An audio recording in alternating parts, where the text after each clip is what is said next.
You know, I just love the way the violin feels when I hold it properly. I just like how it sits on my collarbone just so nicely, and how the bow feels, in my loose hand as I balance it back and forth. I just love this so much.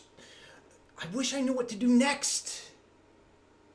Anyway, that's my impression of you after completing last week's lesson, and this is Murphy Music Academy's Violin 101.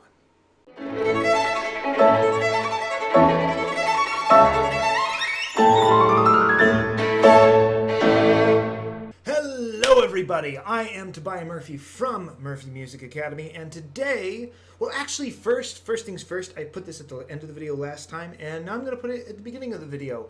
Subscribe! I got up 10 more subscribers from the last video I did in vibrato. I was very happy about that. I'm seeing if I can keep this going every video. I'll be at 100 in no time. I'll be at 1,000 by the time it gets to the summer, which is my goal. So while you're at it, click the subscribe button. If you are trying to learn violin, then click the subscribe button. This is going to be one of the best resources you can get. Money back guarantee.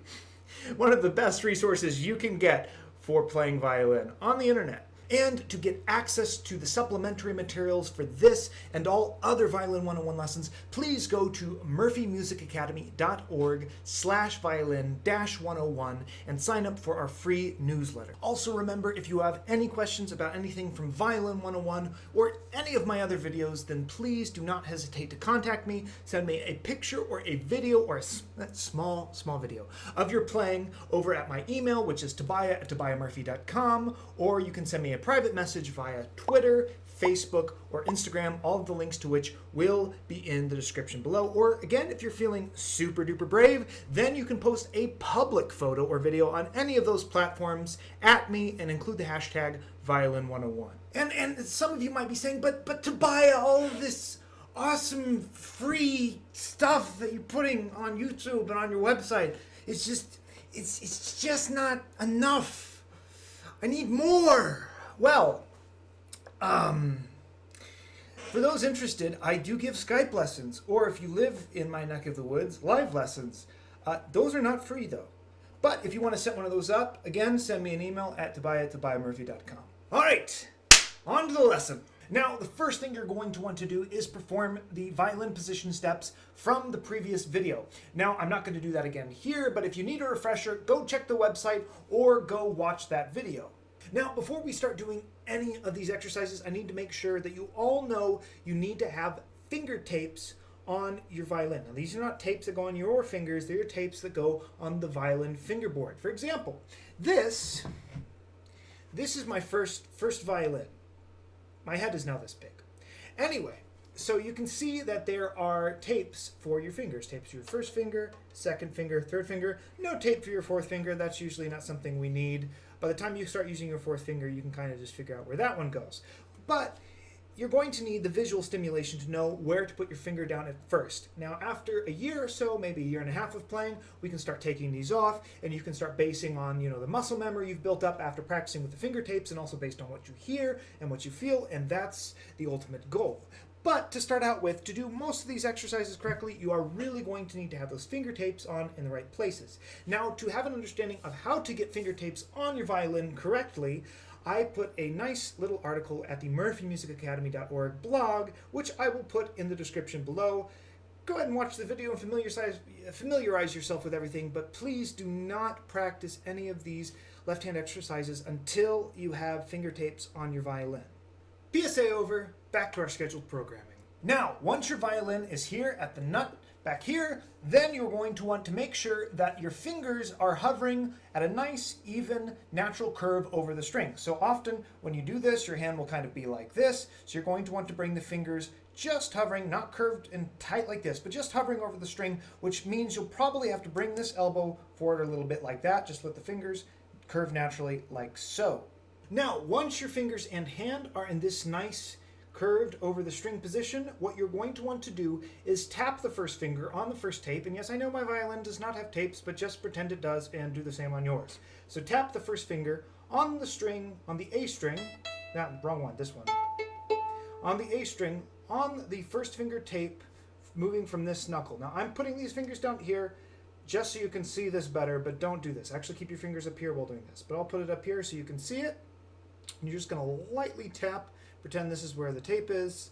Lightly tap right on top of the tape, right on the tip of the finger, making sure you're only moving from here. Now, a couple things you're going to want to make sure that you do not do. One is you do not lift your finger up like this, or, back like that, or let your wrist go like this. Keep your wrist absolutely straight, not this way, not this way. And make sure very slowly at first, just tap, simple, simple, simple. Just like that. And only lift the finger up enough to where it stays directly over the string. If it starts to go like this, then you've kind of left being directly over the string. So just very simply, we're going to tap the finger on the string like that. And don't squeeze. We're not even pushing the string down. I just want you to tap it. That's it. Nice and easy. And we're going to do this for every single finger. So you're going to tap the string like this, and then you're going to leave the finger on the string. Again, don't push down, but leave it sitting there comfortably. And then you're going to do the same thing with the second finger on the second tape. Now, obviously, the first finger is a little bit more bunched up than the other fingers are going to be, but that's okay. Whatever the most natural curve of the fingers that still allows you to reach that note, that is the curve you're going to use. And because we're not pushing down, you don't need to, let your fingers will have no excuse to collapse at any knuckle, which can often happen if people aren't careful. So we're just going to tap first finger, then leave first finger down without squeezing, and then tap second finger right on the tape. Again, keep all of these knuckles the exact same shape, and then only move from here. Sometimes it helps to touch right here so you can kind of feel that. That kind of helps your brain connect to that joint. And as you see, I'm not moving these two. I'm just tapping, and I'm only lifting up enough. I'm not lifting up like this. I'm only lifting up enough to where it goes just a tiny bit above the string, and then it comes back down. And then the same thing with third finger. Third finger is going to be close right next to the second finger. And you can do fourth finger, but don't worry about that right now. Now, before we go on, something I want to make sure that you all understand is that you are not supposed to leave this touch point from this side of your first finger up right here next to the nut. Don't let your hand come up like this. This is going to be especially tempting for those of you who have smaller hands, because you're going to want to keep this kind of tight curve like this. Your hand isn't supposed to go like a fist. You want to have kind of this nice broader curve to your fingers. Now, I have bigger hands, so the curve of my finger is going to be a little bit narrower, a little bit sharper than it would be for someone with smaller hands. But if you have smaller hands, just get used to having a little bit broader of a curve to your fingers like this instead of my natural curve, because I have bigger hands, which is more like that. Continuing on. Now, once you've practiced the light tapping and leaving the finger sitting on the string while tapping other fingers, do that a few times. Do this whole sequence up and down the violin, up and down the first three fingers a few times.